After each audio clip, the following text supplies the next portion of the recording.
In a mining colony prison, dozens of prisoners are forced to work every day while wearing a special gadget on their mouths that doesn't let them speak. When a machine known as the Crusher Pit breaks down, a guard calls prisoner Kai to fix it.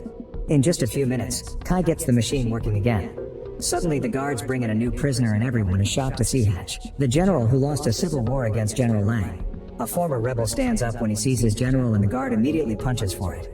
The prisoner retaliates with a headbutt and another prisoner uses the chance to punch a guard as well, throwing him on the floor to beat him up with his chains. Sensing a riot coming, another guard activates the crushing pit, reversing it so that the chains around the prisoner's leg drag him toward it. The guy soon falls and is shredded to death in seconds. At that moment Hatch gives a signal to someone hidden and a guard is suddenly shot from afar. Then he teams up with the prisoners to start beating up their captors. A guard uses the machine again to activate the other chains, causing more prisoners to fall into the pit to their deaths. Once the guard is distracted, Kai rushes to the machine and tries to stop the massacre, only for the chain to start pulling him as well. He grabs a fallen weapon from the ground and shoots the chain to no avail, so he has no choice but to lose a leg instead. While the chains drag away his limb, Kai hops back to the machine and finally stops it. A last guard tries standing up and Hatch makes a gun gesture so the hidden sniper quickly kills him. Then Kai passes out. Sometime later, Kai wakes up in Hatch's ship and discovers he was given a mechanical prosthetic. Hatch uses a device to remove the prison thing from Kai's mouth and explains he's been rescuing other rebels to reform his army and counterattack. He knows Kai's father, who used to fight for the rebellion too. Unfortunately, Kai's father has been captured by General Lang and he'll be executed in a few months on the anniversary of Lang's victory, known as Liberation Day. Hatch knows Kai is an expert pilot, so he offers a deal. Kai must hijack an important enemy ship to retrieve the confidential data. If he's successful, Hatch will pick him up and use that intel to save his father, so Kai agrees. Afterward, Kai is put in suspended animation and smuggled into the enemy ship called the Arrowhead. In the middle of the trip, Kai wakes up early as planned and finds a computer to access the ship's records. On the radio, Hatch explains that all Kai has to do is plug in the device and the gauntlet will do all the work. As Kai downloads the information, a message pops up on the screen informing him that the system would be vulnerable if he continues. Kai tells Hatch, who assures him that it's only temporary and it'll be fine. A red light turns on but Kai keeps downloading until a computer announces the systems are offline and there's unstable electromagnetic activity outside. Once the download is done, Hatch confirms that there's an electromagnetic storm outside is making things unstable, so he asks Kai to send him the files. Kai starts the transfer, but suddenly the ship shakes and gets damaged because of its current vulnerability. The interference makes the transfer fail and Kai loses contact with Hatch while the ship ejects all the escape pods with the sleeping crew. Kai rushes to the ship's shuttle right before it's expelled too and passes out when it crashes on the nearest planet. When Kai wakes up, he tries to contact Hatch to no avail. He rushes out of the shuttle and sees the pods falling all over the planet, but suddenly he has trouble breathing and goes back inside. The ship's AI called Reef warns Kai that the atmosphere is toxic and prolonged exposure may cause paralysis or death. Kai looks through the window and sees the Arrowhead slowly falling and asks Reef for a status report. However, Reef requires an employee login to proceed. Reef does say that Kai needs to find a new source of oxygen because the one on the shuttle only has 12% left. Suddenly a crew member called Oleander sends a message from his pod, asking any survivors to meet at the crash site. Kai grabs an oxygen mask and heads out to check the area. He finds some parts from crashed pods and Oleander's body bleeding on the ground. There's also an intact pod with someone moving inside, so Kai opens it to find Terran. He shares his oxygen mask and takes her back to the shuttle while Oleander's body is dragged away by a mysterious presence. At the shuttle, Terran logs into the system and shows suspicion of Kai. Reef does a scan but can't find the Arrowhead wreckage. However, Terran knows the escape pods will leave so they should find them before they get stuck. Kai follows her after failing again to send Hatch a message. While the duo wanders around, Terran explains they're actually on a moon and the planet is the big sphere they see on the sky. Eventually they find a research probe on the ground and Terran is impressed by how much the atmosphere has oxidized the metal. Moments later they find the crashed Arrowhead near a glowing obelisk, which Kai is sure wasn't there before. The duo discusses how to proceed since Kai points out he won't be allowed into the pods. Terran realizes he works for Hatch and mentions that the general was a cruel man who used to raid colonies before the war, killing thousands of people. However, Kai says it's all propaganda and decides to go back to the shuttle. Kai takes over the pilot's seat and asks Reef to activate the flying system, but Reef refuses because Kai isn't authorized. Instead, Kai asks for any updates on Hatch and Reef plays a confessional tape. A video shows Hatch after he lost the war admitting all his crimes. However, Kai notices that Hatch makes a weird gesture and wonders if it's true. He asks Reef for more information, but it's classified. At that moment, Oleander sends a new message saying evacuation will start in 30 minutes. Afterward, Kai goes back to Terran and agrees to leave with her regardless of risks. Terran points out his clothes will give him away, so he starts taking off the main parts of the uniform while something watches from the shadows. Then the duo tries to reach the Arrowhead, only for an earthquake to suddenly hit the area. Karen turns around and is shocked to see Kai being dragged away by something in a cave. She grabs his hands and tries pulling him out. However, she isn't strong enough and Kai is taken away. Scared, Taryn runs toward the arrowhead, but it's too late. The pods have left without her. Not knowing what else to do, Taryn returns to the shuttle to rest. 4 days later, she's exploring the area and finds Kai's gauntlet and axe on the ground. Not far from there, she finds the glowing obelisk and Kai on the ground covered in goo. To her shock, his leg is completely healed. She takes him back to the shuttle and runs some tests, only to discover he's now in a symbiotic relationship with another organism that healed him and made him immune to the toxic environment. Reef keeps on trying to offer information and an annoyed Taryn shuts it up, reminding it to only speak when prompted. When Kai finally wakes up, he explains that he doesn't remember anything, only that he was asleep. He feels quite heavier yet fine. Taryn points out she can't fly the shuttle either because she's a biologist. Only certain employees had access to that system. The duo decides to check the obelisk and Kai hits it with his axe, discovering it's actually a soft cocoon. Inside they find Oleander's body also covered in goo. They carry him back to the shuttle and when Taryn touches Oleander's face with her bare hand, he keeps on twitching.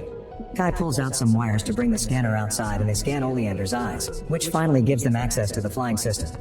Kai immediately starts getting the engine ready while asking Reef about Liberation Day, learning he still has 76 days before they execute his father. Taryn is shocked to hear he won't bring Oleander along and realizes she knows Kai. It turns out he used to work for her father when she was a kid.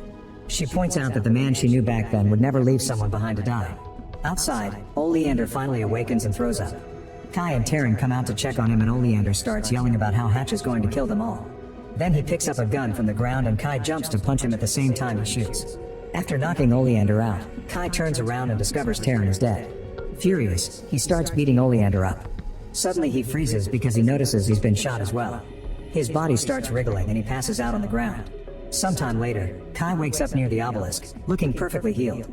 After seeing mysterious lights flying in the sky, he goes back to the shuttle area and is shocked to see Taryn's and Oleander's skeletons. He enters the shuttle and discovers the engine is failing, so he asks Reef for an explanation. It turns out he's been missing for 34 days, during which the engine was left running and eventually burned out. There are 42 days left until Liberation Day. Reef also reveals that while Kai was gone, it detected Oleander's heartbeat in the area, meaning he's being revived just like Kai. Curious, he goes to the caves and notices footprints on the sand. When he reaches out, his hand glows like the obelisk, so he decides to go back. For the next few days, Kai searches for crashed pods and takes their parts to fix the engine. He also retrieves Taryn's ID badge. Reef plays cartoons for him while he works. One night, Kai wakes up when he hears a strange sound. Suddenly he starts feeling unbearable pain and Reef detects an alarming heart rate. Kai leaves the bed only to fall in agony, breaking the repairs he's been doing. Reef points out he may do worse and asks him to leave. Then Kai runs to the cave and hears the same weird noise before a terrifying monster appears. He immediately runs out and falls to his knees in pain as weird limbs come out from his back, making him pass out. Sometime later, Kai wakes up covered in goo again and returns to the shuttle. He concludes fear and pain triggered the transformation and wants to get rid of the creature inside him. Frustrated, he starts punching the engine and mentions Liberation Day, desperate to save his father. Unfortunately, Reef informs him that he slept for a long time and Liberation Day happened 2 days ago. A crying Kai goes out and falls on the ground, accepting his fate is to be stuck here forever. 3 years later, Kai is still living on the moon. He's trained his body and now whenever he accidentally hurts himself, he can stop the transformation before it happens. In the sky, he can still see the mysterious lights flying. One night, he sees something glowing inside a helmet and gets excited. He brings it outside and frees a firefly, who joins others of its kind to make a beautiful light show. When he returns to the shuttle, he finds footprints outside and discovers Taryn's badge is gone. As he discusses the situation with Reef, the AI shares a theory. He thinks Oleander has the same symbiotic relationship as Kai's, meaning he's been revived but he's stuck in the monster form. Reef thinks death is part of Kai's life cycle now. The bodies die but their consciousnesses live on in new replicated bodies. When Reef asks Kai to self-delete so it can study the body to find a cure, Kai refuses, saying it's just a theory and him reviving in a new body isn't guaranteed. Afterward, Kai searches for the Oleander monster and is shocked to find one of his dead bodies. He brings it back to the shuttle and puts it up as bait. When the monster comes close enough, Kai comes out and finally shoots it. While hearing roaring in the distance, he cuts off a piece of the monster and brings it to Reef, who scans it to confirm this is indeed Oleander's DNA. It also cross-references dates and points out the roaring could be heard every time Oleander or Kai died, which means something out there reacts to their deaths. It sounded like a mother mourning her young and it probably activated the revival process. Kai doesn't understand much because he isn't a biologist, and hearing that word prompts Reef to mention Taryn. When Kai authorizes the AI to share information, it plays a recording of the night of the shooting. It turns out Taryn had been unconscious, not dead, and she escaped after Kai died. The skeleton Kai found later had been his own. Kai gets angry because Reef never mentioned that Taryn was alive in 3 years, so Reef has to remind him he can only share information when prompted. Now Kai has a new purpose, finding Taryn. He takes parts from the shuttle and builds a body for Reef so it can follow him around during the search. After lots of wandering, they make it to the caves and Reef tries scanning the tunnels. However, there's a strong electromagnetic interference that messes with its system. They decide to follow that weird signal and Kai starts smelling something weird. Since it's dark, he asks Reef for something bright and the AI plays a rather loud video. Kai has to run to disconnect the sound, but it's too late. The creature comes out of the shadows and attacks. As Kai dodges the attack, Reef gets tackled instead, and the monster goes after Kai next. It quickly bites his arm and Kai uses the chance to hit it with his axe, killing it. At that moment the same roar echoes in the cave. Kai follows a glow at the back and finds his original body next to Oleander's. After the initial shock, he covers Oleander's face and suffocates him out of mercy. This kills his beast as well. Now Kai should do the same to his body, but he can't. Instead, he retrieves his prosthetic leg and goes back to searching for Taryn with Reef. Eventually they find the spot where Reef last sensed Taryn's heartbeat and Kai can tell something launched on that ground, which means she managed to escape. At that moment Reef's screen starts failing again and Kai realizes his prosthetic leg is causing it. He checks inside and finds a pulse grenade, meaning Hatch asked him to send him the files through the gauntlet because he never intended to pick him up. Suddenly the lights in the sky start crashing on the ground and Kai rushes to check on them only to discover it's the escape pods, which doesn't make sense because they left 3 years ago and he saw them in the sky every day. This prompts Reef to share some classified information. This moon is under an experiment for time dilation. Time passes fast here because the general wants a way to manufacture weapons and soldiers quickly. Years pass on the moon while outside it's only been minutes. At that moment Kai sees a ship approaching so he gets the research probe ready. The ship lands and Hatch comes out with a guard. He did receive Kai's messages and it took him just 20 minutes to come, but for Kai it was years. Kai realizes it was Hatch who shot down the arrowhead and the pods because he wants to use this moon for his own army. He tells him all the information is in the shuttle, but Hatch knows he's lying and knocks him out. When Kai wakes up, he's chained up in the shuttle and discovers they have Taryn too. When Hatch threatens to kill her, Kai tells him he hid all the intel inside the research probe. Then Hatch goes looking for the probe and once he finds what he wants, he activates the grenade in Kai's leg. However, Kai expected this and put the grenade inside the probe, which now explodes. At that moment Kai's body starts glowing and he fully transforms into the monster form. The guard tries to shoot him down, but Taryn tackles him to stop him.